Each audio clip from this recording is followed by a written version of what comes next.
generar espacios de encuentro y de reflexión que muchas veces como egresados del DER y en general como trabajadores de la educación no encontramos en nuestras escuelas o distintos lugares de trabajo.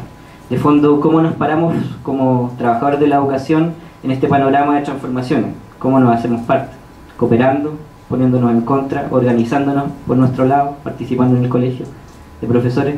Y esa es la pregunta amplia que nuestros invitados van a responder desde sus distintas experiencias. Nos preocupa el hecho de que el colegio de profesores tenga un promedio de edad muy alto y que en la gran mayoría del sistema educacional actual, por ejemplo, en casi todos los particulares subvencionados, no tiene ningún rol.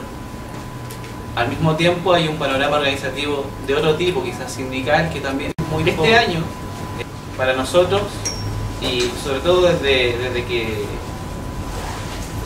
ya está claro, ¿cierto? Que va a haber un gobierno de Bachelet, lo central en el debate educativo, desde nuestra posición, pasa por generar instancias que puedan interpelar y disputar el sentido común dominante.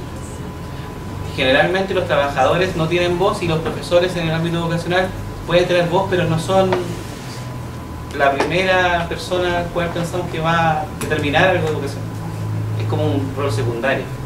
Entonces, en ese sentido, pensamos que hay que reposicionar el rol docente y de los trabajadores en general como protagonistas de este proceso. Y en particular en este gobierno tiene que ver justamente con tener una voz crítica y también constructiva, que tenga propuestas claras. Esta desconfianza como punto de partida, que consideramos legítima en base a esa experiencia, ¿cierto? Reciente, no una experiencia así como la concertación, los 20 años, el último gobierno, anterior al de Piñera, fue así, nos dio una clave. Hay que tener una lectura desconfiada de esta educacional en general. Educacional. Los anuncios han ido en dirección a terminar con el copago, terminar con el lucro, ¿ya? Eliminar la selección o eliminar sus excesos, porque se va a permitir en algunos casos la selección. Terminar la municipalización, ¿cierto? Fin a la municipalización que involucra la creación de una agencia local entre el ministerio y la municipalidad, que está también todavía vacía. No está bien claro y bien determinada la manera en que se va a hacer de acuerdo a esta reforma. Todas esas medidas nosotros creemos que se pueden realizar sin cambiar el carácter fundamental mercantil de la educación, de la concepción de la educación como un producto y como una cosa. Hay algunos aspectos que no son mencionados, ¿ya? Y que tienen que ver con cosas que no dicen y cosas que nosotros desearíamos que estuvieran. Por ejemplo, la reconstrucción de una carrera docente. Por ejemplo, situar el lugar de las comunidades educativas en el sistema educacional. Darle un rol definido, un peso político. Terminar con la estandarización. Tú te vas a referir mucho más a eso, ¿cierto? El tema del CIMSS. Hasta el momento, ¿cierto? En los últimos años han aumentado la cantidad, la frecuencia de pruebas estandarizadas que se toman en la educación escolar. Y se han incluido nuevas pruebas, ¿cierto? Por ejemplo, en la formación docente, la INIS. No hay una clara definición hasta el momento de qué es lo que va a pasar con todo esto. Se ha insinuado, ¿cierto? Y se ha especulado en torno a disminuir la cantidad, pero eso no hay ninguna seguridad que se sea. Otro elemento es que es la concepción del sistema de educación. ¿Ya? Se ha hablado de un gran pacto nacional, de un gran sistema educacional, pero no hay una determinación de una infraestructura, ¿cierto?, general del sistema nacional de educación. Eso también para nosotros es una ausencia. ¿Cómo se va a articular desde la educación parvularia hasta la superior y con énfasis en lo técnico? ¿Ya? En definitiva, no vemos que haya un discurso claro de reconstruir una educación pública, sino de suplantar aspectos, excesos que ha tenido la educación de mercado con una pauta, digamos, más acorde con las demandas sociales. La mayoría de mis colegas no tenían información sobre la reforma o el planteamiento de reforma, si no le queremos llamar así. En ese caso, me pareció que era necesario que estuviera acá, porque de alguna manera puedo transmitir el contexto en el que se mueven muchos, lamentablemente, de los profesionales de la educación, en un nivel de alienación sorprendente. Y la reforma planteada hoy por el gobierno se sustenta en 4 pilares fundamentales, que de alguna manera son las directrices por las que oscilarán las propuestas de cambio planteadas. La primera, calidad educativa. Segundo, segregación e inclusión. Tercero, gratuidad universal. Y cuarto, fin al lucro. El sistema escolar chileno está construido en base a una lógica de mercado y competencia, donde la posibilidad de acceso a una educación de calidad está ligada a la capacidad de pago de las familias. Asimismo, la selección de los estudiantes a la hora de ingresar a un establecimiento es una noción clasificadora y competitiva de la educación. Sumado a ello, la valoración de los establecimientos y, por extensión, la valoración de profesores y estudiantes es en reiteradas ocasiones a partir de los resultados de evaluaciones estandarizadas que promueven la competencia entre pares y establecimientos. Concluyendo entonces, a mi juicio, y al de muchos diría yo, en un sistema con altos niveles de desigualdad, la reforma se centra en las instituciones de orden estatal, dejando en la incertidumbre la lógica que imperaría en las instituciones privadas, en las que probablemente, y como ha sido la historia, el sentido lucrativo se mantendría.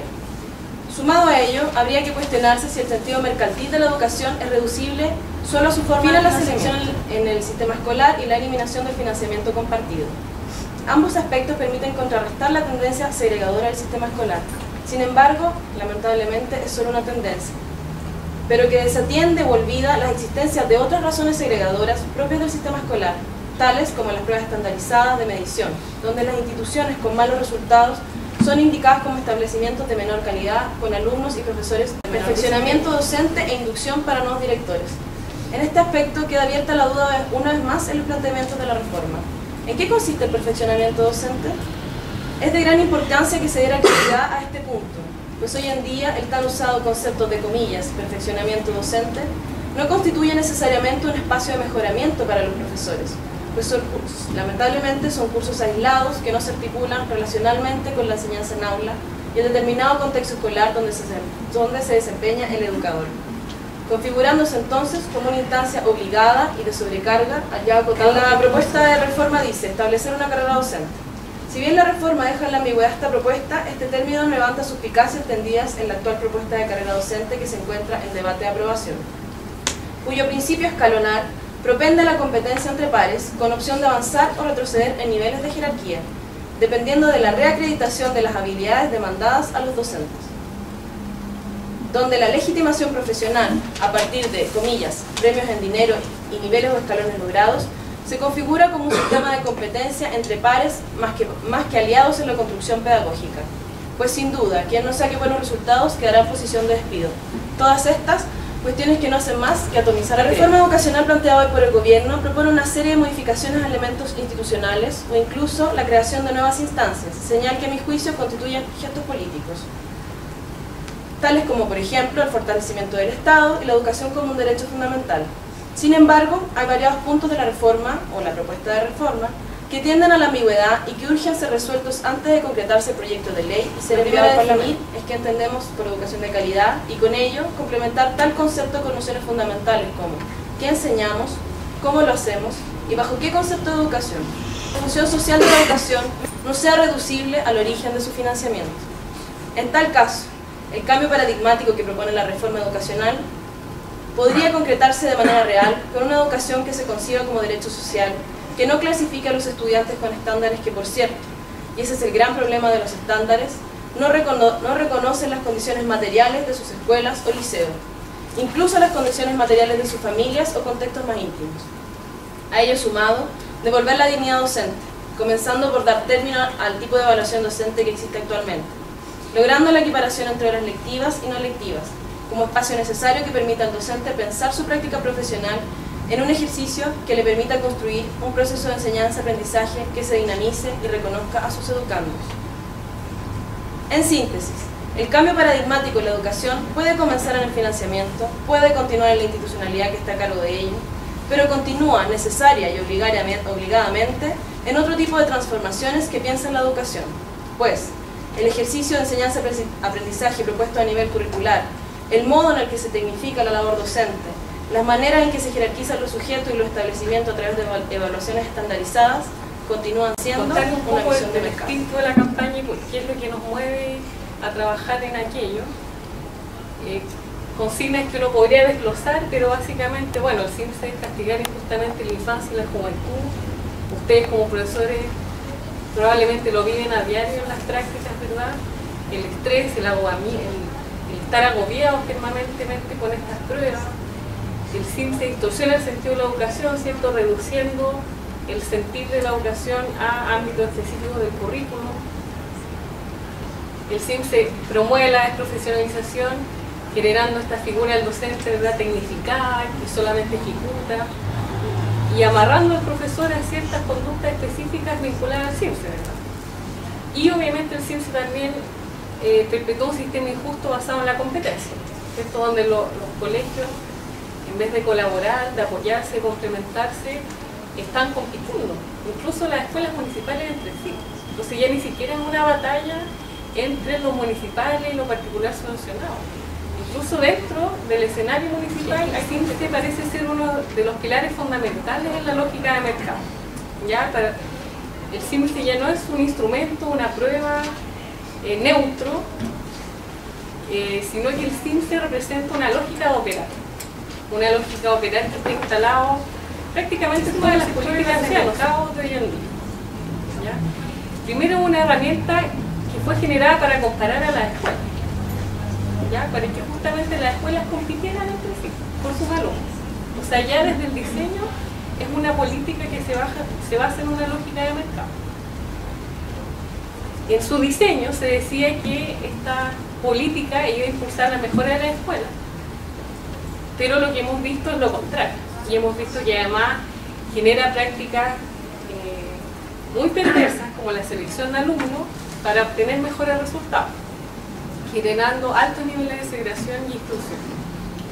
Y además se han articulado una serie de políticas, alrededor de 17, yo solo aquí menciono algunos ejemplos, que están anclados a los resultados CIMSE. ¿Ya? Por ejemplo, ¿cierto?, afectar el sueldo de los docentes, los bonos de desempeño, los incentivos que reciben las escuelas, ¿cierto?, cuando obtienen buenos resultados CIMSE, los grados de autonomía que van a tener la escuela con la ley CEP, ¿verdad?, las escuelas autónomas versus las emergentes, clasificar a las escuelas. Conocimos el ejemplo de los semáforos con la INA hace un tiempo atrás, pero ahora eso también es ley.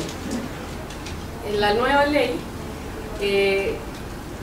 hay una obligatoriedad de clasificar a las escuelas. Eso está en la ley actual. Y en función de esa clasificación se va a impulsar el cierre de escuelas. Y además se hace público el resultado, promoviendo la estigmatización. Actualmente el único parámetro que existe para hablar de calidad es el CIMSE. Entonces a nosotros nos parece que derribar el CIMSE también es abrir la pregunta por cuál es el sentido de la educación, cuál es la buena educación. ¿Ya? Entonces los objetivos políticos de la campaña tienen que ver con detener las consecuencias negativas del CIMSE asociadas a estas políticas que están ancladas en el CIMSE, y también promover el debate sobre un nuevo sistema de evaluación, que sea coherente con la educación. Me parece como que sí, que la organización de alta del CIMSE sigue reproduciendo precisamente que lo que nosotros como estudiantes de pedagogía o profesores que ya están ejerciendo se quiere eliminar, o al menos también desde la formación del DEP se ha tratado de eliminar que los expertos hablen. En ese sentido, por ejemplo, el año pasado no se presentaba como una campaña pedagógica fundamentada con principios, digamos, de educativos, de aula, donde el profesor y el estudiante tuviesen como un centro, digamos, general, cómo esto, digamos, puede intervenir en la relación pedagógica entre el estudiante y el profesor, sino que siempre era desde una perspectiva de expertos, de sociólogos de la educación, que conocían bien los sistemas de evaluaciones, que salían con estas columnas. Entonces me parece que es una buena campaña, sin embargo me hace falta la presencia, digamos, de los profesores, porque precisamente lo que ha hecho el CIMSE es, como tú bien habías dicho, era desprofesionalizar la labor docente. Sin embargo, que dentro de la misma organización ocurren estos mismos Me da la vicios. impresión de que el CIMSE, con todas las medidas que se proponen y incluso las medidas más inmediatas, parece más una campaña publicitaria que una medida que tienda al empoderamiento real. Entonces, ¿cómo lograr que los profesores exijan este acto al CIMSE, lo exijan empoderadamente y no como una campaña que se dedique a hacer como conferencias de prensa y videos en YouTube, que sirven mucho? Pero me parece que esa debería ser la meta y no el punto de inicio. O sea, la campaña publicitaria debería hacerse cuando el trabajo de base ya está hecho y no partir con la campaña publicitaria en un comienzo. O sea, nuestra idea como campaña justamente es que esto no se transforme en una mesa de expertos, evidentemente. Y por eso hemos hecho la invitación insistentemente a distintos colectivos, a distintos, al mundo de los centros de alumnos de pedagogía, de manera muy recurrente, pero la verdad es que nos ha sido muy difícil porque sin duda hay condiciones materiales y de tiempo que dificulten que justamente los profesores se involucren en este tipo de espacios de manera práctica, que es lo mismo que sucede, ¿cierto?, con los espacios sindicales, etc. Pero sin duda hay que repensar la estrategia, y en eso yo también les pido colaboración. No lo entendemos como momentos separados, el trabajo de base y este marketing de la campaña. Creemos que justamente esta estrategia de la campaña ha servido para posicionar el tema. O sea, ya hemos logrado problematizar un asunto que estaba pero totalmente naturalizado. ¿Cómo ven un poquito la contradicción entre la evidente necesidad de empoderamiento del profesorado y si es que efectivamente no se transforma en un interlocutor que tenga un poder y que tenga una voz válida en las injerencias que se tomen dentro de la reforma? No parece ser un interlocutor válido, no tiene poder y no vemos por dónde tenga poder. ¿Cuál es la visión que se tiene en el colegio de profesores, por ejemplo, de que tenga tan poca credibilidad, de que el gremio en general esté tan poco sindicalizado y que al parecer no solo no tenga interés, sino que además tenga condiciones tan difícilmente, a ver, no sé cómo explicar, que las condiciones en las que se encuentra el profesorado actualmente no permiten una sindicalización mayor porque hartos de los profesores que van a los paros, por ejemplo, empiezan a tener problemas laborales, en general no están exigiendo las cosas en un marco más amplio porque tampoco tienen los espacios, ni siquiera el tiempo para hacer reuniones muy masivas, digamos. Como dentro de un marco en que evidentemente no se está propiciando una organización mayor y un empoderamiento mayor, se hay puede un lograr malestar ese permanente que sale, ¿cierto?, que en las conversaciones, pero que no tiene no es un discurso público, es como algo que yo te cuento en mi pasillo, si todavía me tiene chato, no tengo tiempo. Un reclamo así como cahuineo, problema con el director, y no hay como desde ese espacio local, ¿cierto?, como una fuerza social organizada. Eso no se ve por ningún lado.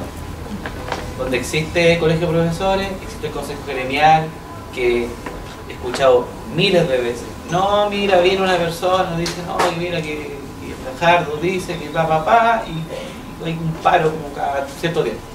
O una vez al año, o 3 veces al año, o cada 3 años.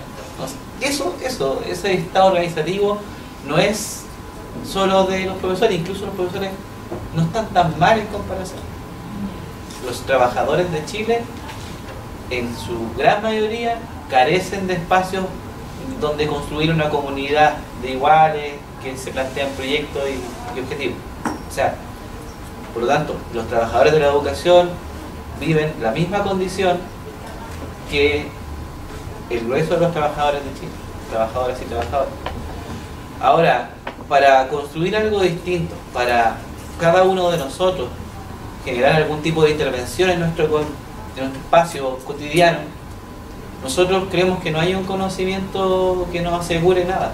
No hay nada que yo te pudiera decir que si tú haces esto, te va a provocar mayor conciencia en tu compañero de trabajo. Desde luego que nos queda el conocimiento político y social general.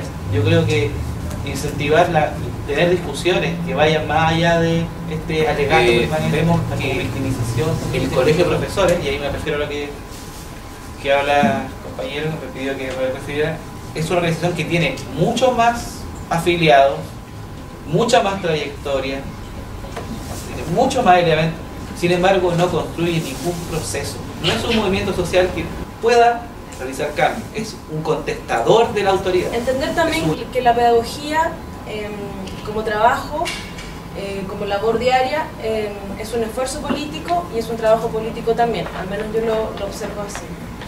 No por eso, claramente, tienen que existir las organizaciones duramente políticas, ¿cierto? Pero a mi gusto de ver, uno también en aula hace un trabajo político, a la hora de enfrentarse a diariamente 300 alumnos aproximadamente. La posibilidad de cambio que nosotros tenemos al conmover o al remecer a un estudiante, ya lo sabemos, es tremendo. Y el objetivo del foro, más que ahondar en las especificidades de la reforma, era desde estas distintas voces, porque hablamos de las voces que tienen que surgir desde esta anomia o desde esta desmovilización en que nos encontramos o nos vamos a encontrar algunos como docentes, cómo buscar espacios de organización y cómo generar que esas voces construyan también propuestas. Finalmente, el asedio de esta reforma que vemos que aparece a través de PDF o de anuncios, de reuniones que tiene el ministro economista Izaguirre, deben interpelarlos desde nuestro trabajo como docentes, deben interpelarlos desde nuestra práctica y debemos situar esos espacios como espacios dignos de transformación también. Y cómo desde ahí podemos generar un discurso que logre interpelar la política pública, entendernos a los docentes desde nuestras organizaciones, desde nuestro trabajo pedagógico, como generadores de transformaciones